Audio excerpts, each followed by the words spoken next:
Hello everybody, welcome to today's webinar, the cost per hire, just what is it costing you to hire staff. This is the 6th webinar in our lunchtime lightbulb series. We're now over halfway through this first series and we're so pleased to have you join us once again. We have a few newcomers, welcome, and we have a few repeat offenders, welcome again.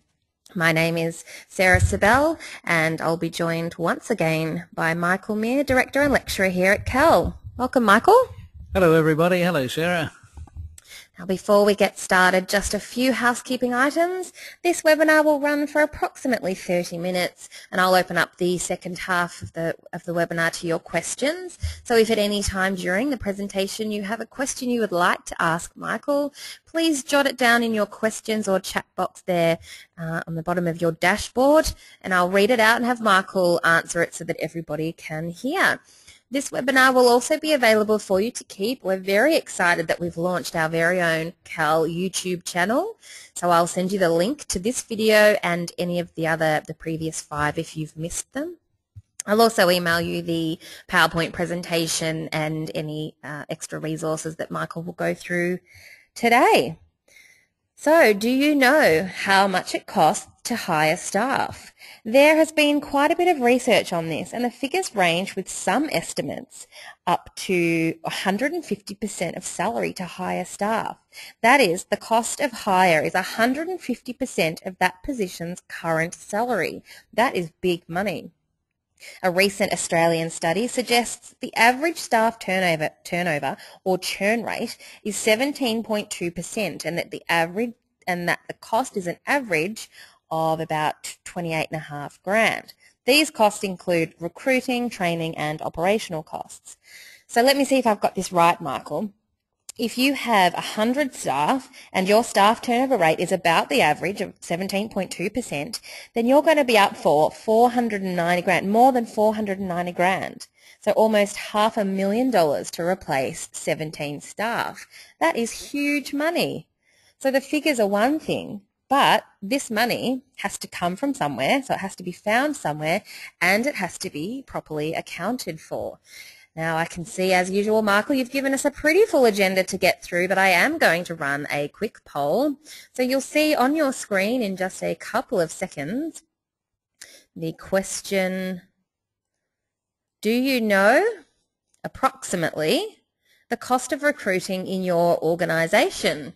And you've got a couple of options there, under 10 grand, between 10 and 20, between 20 and 30, between 30 and 40 or more, or I have no idea. So just wait. The voting poll is in progress. So when you have selected your choice there, we can see a few people have said they have no idea at the moment, Michael. So this will be interesting for them to hear all of the statistics that you've got coming up. We've almost all voted. Oh, a few more coming in. We've got some people who are at between the 30 and 40 or over. It's a dead heat at the moment. So we'll just wait for everybody to select their option there. All right, I think everybody's in now, so you can see there, Michael, 50% between 30 and 40 or more, and 50% of the people in the room have no idea. So let's get started, Michael. What are we going to cover today? Well, I think, Sarah, the first point, the 50% I've no idea, is really a pretty accurate representation of reality. For a lot of people, it's an invisible cost, and organisations have never really sat down to work it out. But I'd suggest it's very important that organisations do, because it's a bit frightening. Now, Sarah, today I think on the agenda we should have a look at recruiting costs, how to use cost per hire metrics, the new ANSI SHRM cost per hire standard, a demonstration of a labour recruitment cost, and of course your questions. So we have quite a bit to get through. Let's get started. Michael, can you give us an idea of what's included in recruitment costs? Sarah, broadly, first up there's obviously internal costs, then external, then there's company visit expenses and direct fees. Now, I'll go through all of these as we progress through. Now, interesting to have the formula for calculating cost per hire, and the formula is total internal recruitment cost plus total external recruiting costs divided by total number of new hires for the period. The cost per hire, commonly known as CPH, is one of the HR profession's oldest and best known metrics, going right back to the 1960s actually. When I was born and but young, Miss Sarah, I don't know that. Anyway, what it does is measure the average cost to an organisation of recruiting a member of staff. And what are these internal and external costs? I'm glad you asked, Miss Sarah, glad you asked. Now, the internal cost could include productivity costs, and very often these are overlooked. The loss of productivity in leaving and grieving. There's advertising costs. There's the cost of employment or recruiting office staff and benefits, screening and testing costs, staff travel, lodgement entertainment, lodgings and entertainment, particularly if country or interstate recruiting staff are involved. There's facility hire costs, etc. There's cash awards for employee referrals. That's a big factor these days. There's administration costs, including telephone cost and data processing of cost, and of course the biggest cost of all, says he with great emphasis, learning curve costs. Learning curve costs here are the costs, very often they're left out of cost per hire calculations, but I firmly believe that they should be included.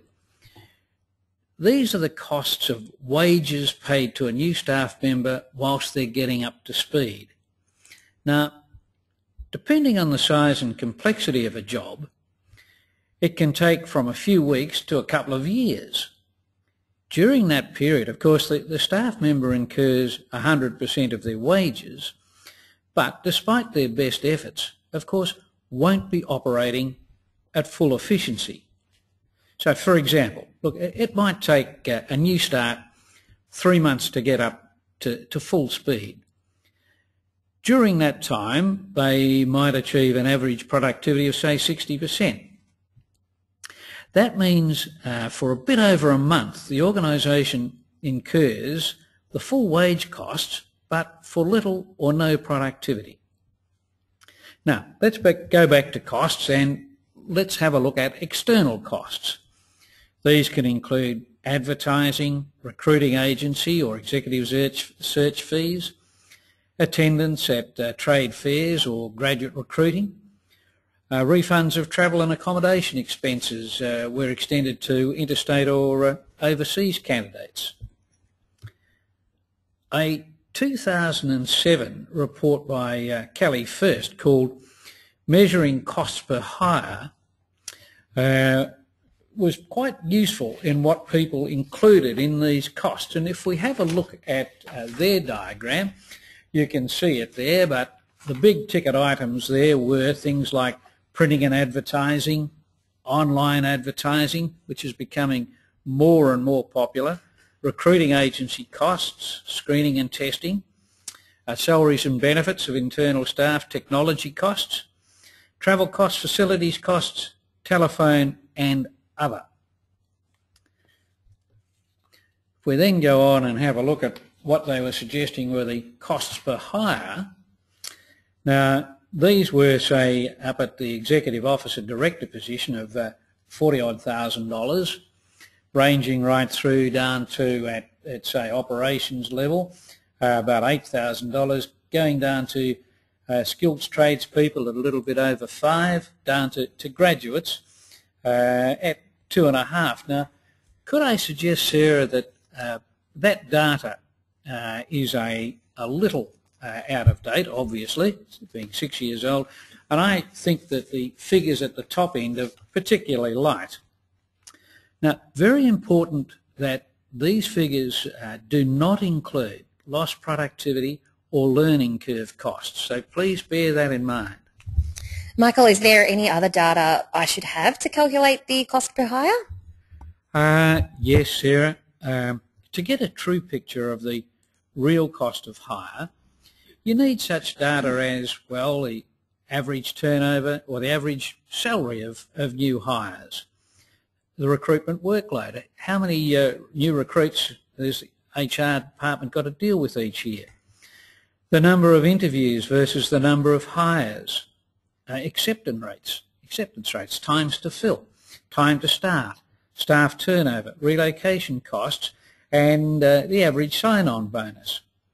Now, all this data complements the usefulness of the CPH metric, but also there are other costs today like police checks, reference checking, uniforms, all those things that also need to be considered. Well, that's great. So we have the data, but how is it used? Well, as we've already said, it's used to measure the cost effectiveness of recruiting. Cost effectiveness can be assessed against the time and money used to hire the best available talent in the shortest period of time for the least external and internal expense. So in terms of how it can be used well, there are two key stakeholder groups which commonly use this data. Now, the first one is senior management, and it can use this metric to benchmark against other organisations as a budget planning tool, for example, as key data in recruiting process outsourcing decisions, whether we go off to an agency or continue to do it in-house, as a factor in strategic planning and budget tasks, to track and assess the cost of workforce turnover, and to measure recruiting effectiveness and performance. The second group of stakeholders most likely to use this data are recruiters themselves. Now, they can use this data in setting candidate sourcing budgets and strategy, in assessing source cost effectiveness. Is it cost effectiveness the way we're getting people? To measure the recruiting process improvement as a measure of overall recruiting process efficiency, in measuring and comparing subgroup performance, in measuring and comparing hiring performance by employee segments, to measure individual recruiter performance as a screening criteria in the interviewing and selection process for recruiting hire, to benchmark the effectiveness of recruiting training and as an input into workforce planning scenarios. So you can see it can be used in a wide variety of applications. It's really a very useful metric. Michael, was there anything else in the Kelly standard that you mentioned earlier that would be of interest to HR professionals? Sarah, there are. There's a couple of things in there that you might want to have a look at. There's the time required to fill positions. Now, again, roughly around 24% saying less than, or 10% of people saying it's less than how much time does it go into recruiting, about less than 10, right up to the other side of some people there, the majority of people are saying 25% of their time goes into recruiting, others saying 50%.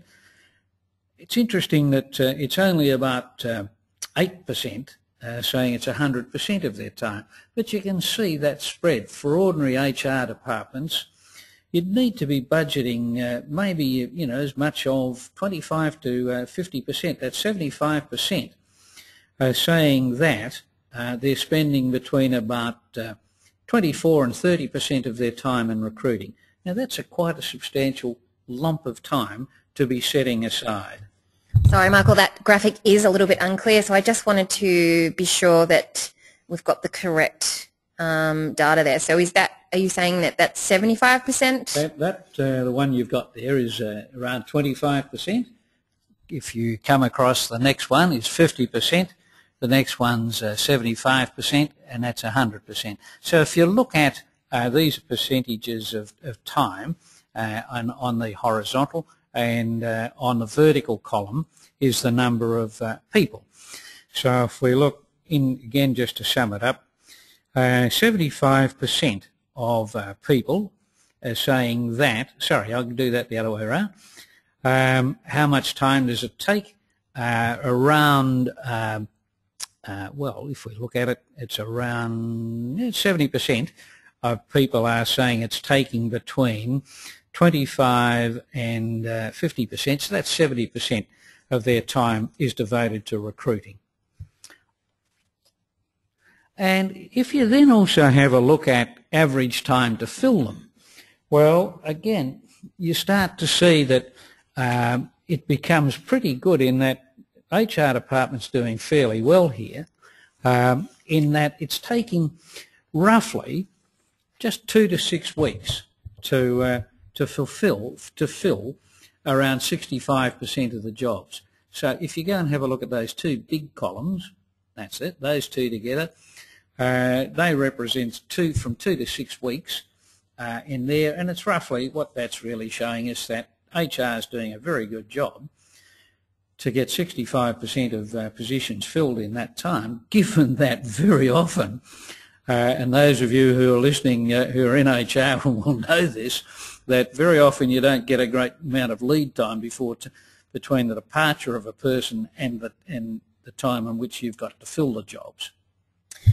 Great. Apologies again for that low quality graphic there, Michael. Is this Kelly report something that we are able to email to these attendees? Yes, we can email them, or they can get it online anyway.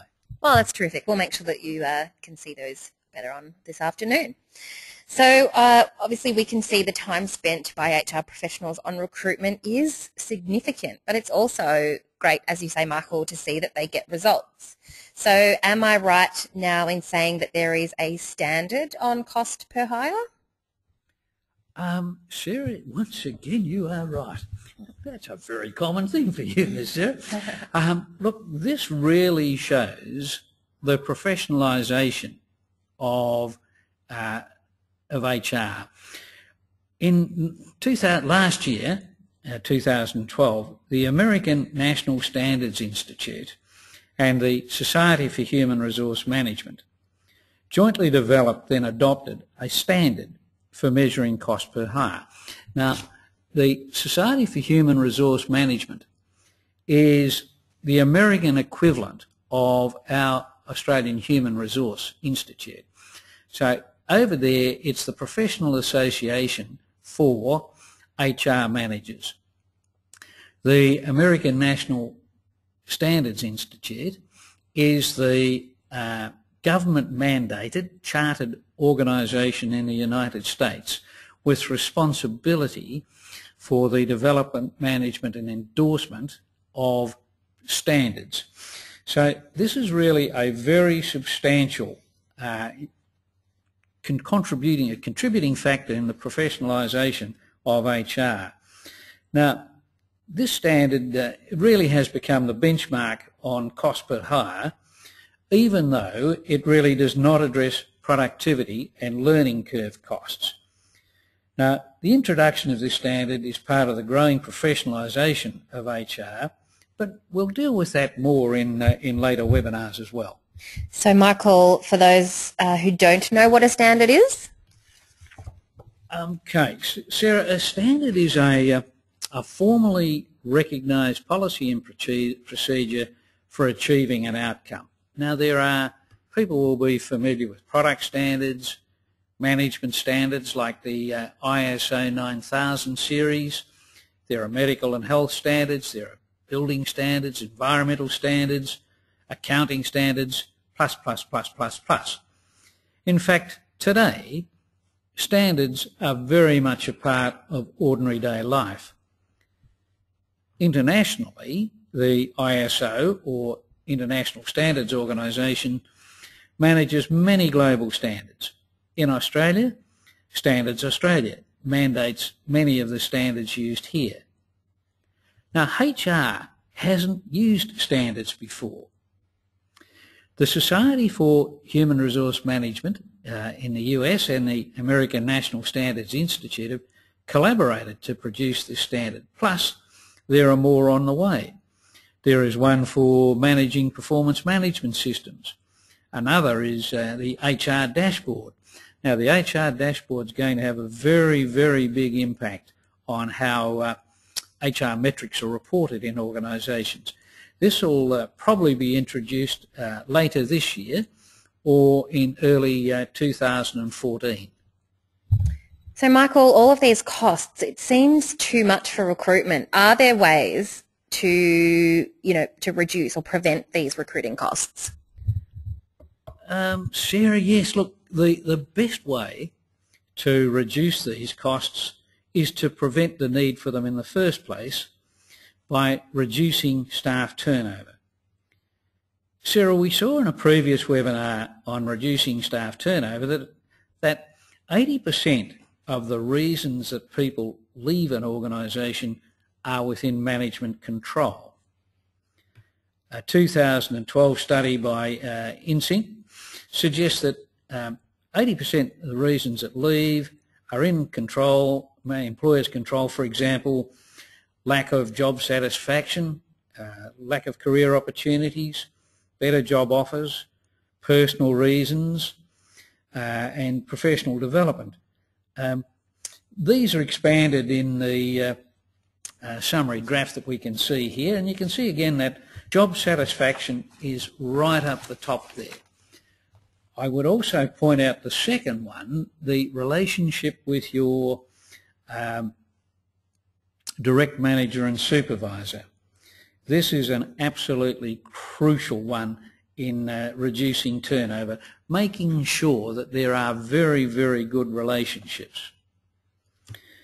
If we know why people leave, then we can work on strategies to keep them. And the current big four retention strategies are training and development to provide for career development, workplace flexibility, and that's particularly around quality of life issues, performance-based pay, and again increases in base pay. Work-life balance is a very big factor. Organisations need to remember how much private time is being spent travelling for the company, working back in the office and at home, sifting through emails and finishing off work that couldn't be completed on the employer's premises. But remember, the best retention strategies are firstly to improve the meaning and significance of the job itself, and then secondly, to improve management interpersonal relationship skills. People join organisations, they leave bosses. Great. Michael, you mentioned briefly in the agenda that you were going to run us through a demonstration in a spreadsheet on how to calculate replacement costs. Perhaps you could run that through now. I might just, sorry, bear with me. I'm just going to quickly put this up on the screen. All right, away you go. Righto. Now, Sarah, if we go right up the top and we start to look here, I've said the salary for this person is $75,000. And you might think, boy, that's a big salary. Well, no. I have in front of me, as Sarah can see so that I'm not pulling anybody's leg, these are average weekly earnings in Australia as at November 2012, and these figures were published by the Australian Bureau of Statistics in March. And it says that the full-time adult weekly earnings is $1,453.60.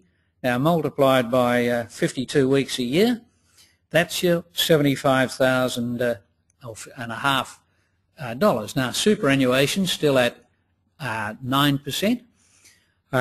Other salary on costs here, these include long service leave, workers' comp, etc. So the weekly up here, total package cost, $92,000. That comes up to $1,700. A daily cost of $354, and an hourly cost based on a 40-hour week not a 38-hour week, a 40-hour week, of $44. Now, let's just say over here, the salary of the immediate manager is 1.3 times. So there we can see the daily cost and the hourly cost. If we look at the work unit, they're in the same group, so people are earning the same money, so we can start to see what it costs there. And I've used the assumption that there are 4 people in this work team.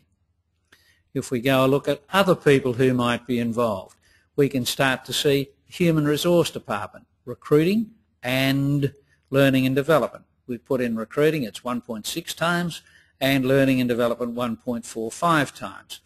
Then we look at management and administration. The 2-up manager is 1.7, and administration accounting is comparable. Now let's have a look at these costs. Now over here we see lost productivity and disruption costs, and these are what I'll call leaving and grieving costs. And how can I describe those? Very often you'll see somebody who's just put in their resignation, etc., and you'll see them floating around the organisation going, nah, nah, nah, nah, nah, etc., I'm out of here, you bad luck. And so that all takes time. Now, you might spend over that period 8 hours here. The work team could lose 4 hours. The manager and supervisor fixing that can very easily lose 6 hours. Then you've got handover time for the incumbent, the business unit, etc. So you've got all that time. There's all of a sudden, you've racked up almost $1,800 worth of time. Now, say we've used an agency to recruit the new person, and I've nominated a fee here of 12%. Now, that can vary, of course, depending on, but that's a figure that I've used here, and we've run 2 $350 ads on Seek. Now, again, time spent doing all this, there's $13,000 just straight away. Now we have induction costs, and you'll see over here the individual, the business unit, the manager and supervisor, HR staff involved, and the 2-up manager. There's almost $3,700 turned up there. There's a learning and development costs. As we go through induction, etc., there's almost $2,600 there. Now, these are the clinchers. Look at this learning curve cost. It's going to take the person about 15 weeks to get up to speed in this. That's pretty right, about a bit over 3 months. And during that time, they're going to average a productivity of about 75%. Now, frankly, that's probably a bit high. I'm probably being very generous in there. Very often it might be around 60%. But nonetheless, there's $6,600 there. And then we look at probation costs. During the probationary period, you've got all these other costs that are going in there, the reviews, etc. There's $2,700. So in summary, let's have a look here. Lost productivity, $1,800. $13,000 here. $3,700 here. $2,600 here. $6,600 here. And probation reviews, there's $28,000. Now, if we look other costs, which I haven't factored in there, there's morale costs, relationships costs, less sales, poach sales, business risk costs, OH&S costs, potential litigation, loss of knowledge costs. There are other costs that you could also look in there, such as screening tests, agency costs, police check costs, uniform costs if you've got them, protective equipment costs.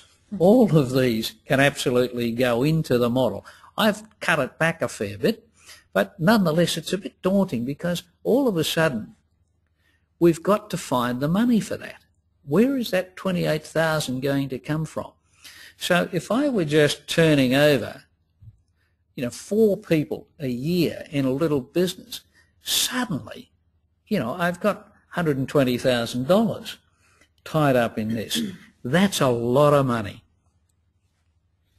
That is a huge, huge amount of money. Michael, thank you for running us through that. That's a terrific example of everything you've been talking about today. So we do have questions that have come through, which is terrific to see. Michael, I hope you're ready. The first question I have here, I am conscious of time, but I won't rush. You mentioned productivity costs as a part of the internal costs, but how do you measure this? Imprecisely, but nonetheless you've got to measure it. And this is just the estimates of time where people have spent lost productivity just going around chit-chatting, you know, those things, ha, ha, ha, I'm leaving, bad luck, you're staying, looking out the window, focusing on other jobs, generally spending time being unproductive, being in attendance, but not actually produce anything. Now, I guess it's a matter of observation of how you work it out, but if you calculate it on a per minutes basis, it becomes quite frightening. There's just the amount of time that people rack up just going around when they're leaving, just talking to people and going the na. All of a sudden you can have hours costed at that. Now, hours at an effective rate of $44 odd quickly rack up big money. Great. The next question here is, I'm interested in the learning curve. Is this a standard curve that you can apply across all new recruits, and how do you calculate this? Again, an imprecise science, this. It depends on the complexity of the job, the skills of the person, and their previous experience, and also the environment that they're in. So it is imprecise, but you work it out a little bit on a rule of thumb basis, that how long is it going to take a person to master a job, and very quickly in some jobs it can be within so if I'm a barista, it's not going to take me a very long time to work out how to make coffee in a new company. But say I'm a senior manager, it's going to take me a long time to learn the history of the company, the history of decision making, why are we where we are, the complexities of it, the politics of it. It might take me 18 months to learn the organisation. Terrific. The next question is, you mentioned that for the first 3 months, a new recruit might only work at 60% productivity. What's wrong with this? Isn't this good enough? No, there's nothing wrong with it. In fact, 60% productivity is really good. If that could be achieved across the organisation annually, the organisation will be very happy. No, nothing wrong with it. Nothing wrong at all. It's just that, of course, you're incurring 100% of the wages, but for no fault of the incumbent, despite their best efforts, they're still really only going to give you 60-odd%. Now, again, that's not it's the cost that you have to take into account, because who's going to pick up that slack? Somebody else is going to have to pick up the work to ensure that the work gets done. Excellent. I have one final question here for you, Michael. You didn't talk much about the cost of screening and testing. I recently applied for a job where I had to do a personality test online, and then the job went to an internal applicant. Are these types of tests expensive? The answer to that is yes. They can range from 4 figures up to 5 figures very quickly. And yes, they are expensive, and it's also frustrating when you find that really you're putting candidates through these things where the intention was an internal hire in the first place.